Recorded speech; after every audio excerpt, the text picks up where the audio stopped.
It is an interesting look, though, at how New York City real estate developers worked in the 80s and the 90s. If anything, you read this and you're like, wow, it's pretty impressive, all the things that he's done in his life.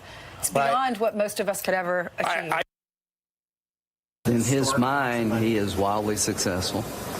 That's part of his branding, is to be bigger than life. By any reasonable definition, he is successful. He's the President of the United States. He owns a bunch of golf courses that are a lot of fun to play.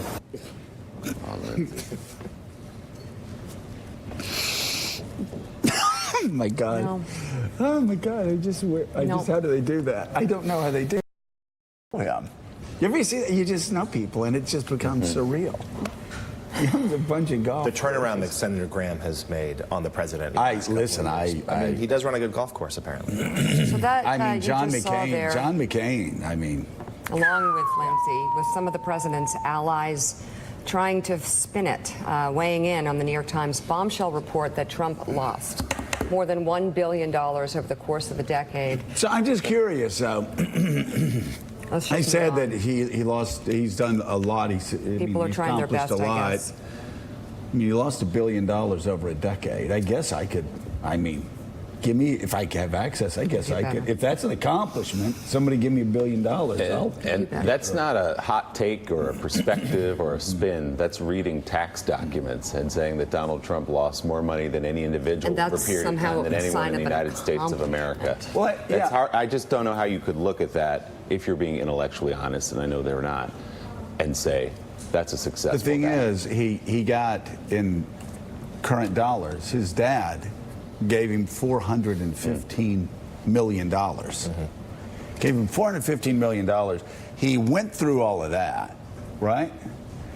And then he lost $1 billion on top of the $415 million. I mean, I guess that's doing that his father something. Gave him. That's a lot. That's doing something. That is like saying that somebody jumped off like a 50-story building and accomplished something because of how quickly they hit the ground. No, I mean, let's just move on. Is that pretty good? Is that pretty good metaphor? Let's let the story speak for itself. And then somebody bragging about it, going, yeah, boy, President Trump is facing pressure from New York lawmakers over his tax returns. According to the Associated Press, New York's state Senate has approved a bill that would allow 3 congressional to get access to Trump's state tax returns. The bill, which now heads to the state assembly, doesn't target Trump by name, but would authorize state tax officials to release any state returns filed in New York if requested by the leaders of the House Ways and Means Committee, the Senate Finance Committee, or the Joint Committee on Taxations. Both chambers of New York State Legislature are controlled by Democrats.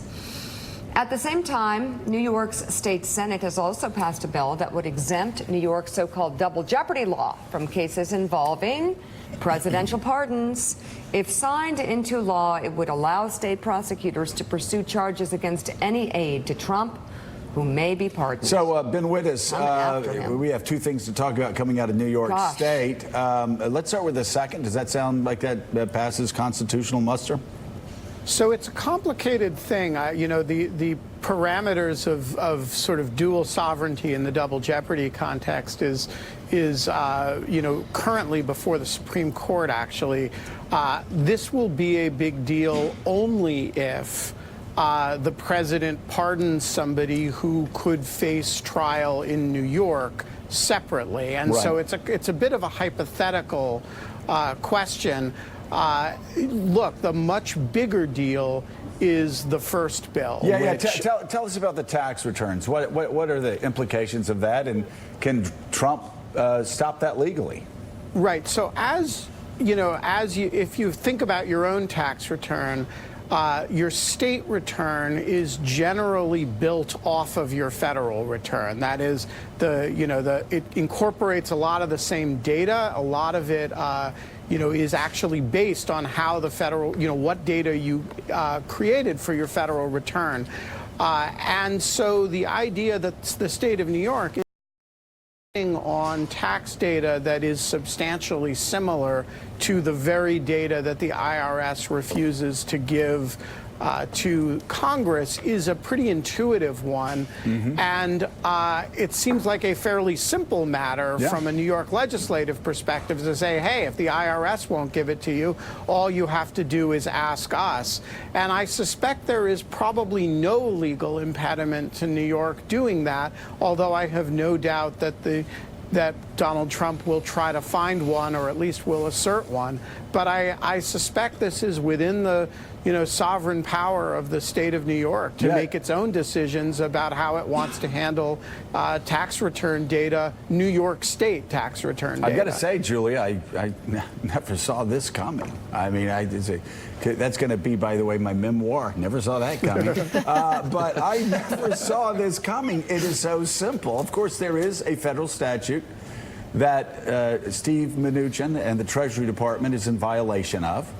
And so they are violating the law right now on the federal level, but on the state level, I mean, it's pretty brilliant move by the New York State Legislature, because Benjamin's right. So much of what you put on your federal tax return is already on your state tax return. That's right, Joe. I mean, this did kind of come out of nowhere. We're so focused on this impasse between the Secretary of the Treasury and Congress over these tax returns, and then you think, oh, there's another place where you have to file that information, and that's in the state. And, we were on set with Suzanne Craig yesterday going over that incredible reporting in the New York Times where they went through all of those old historical tax returns, or at least what they got that pointed to the tax returns in that time.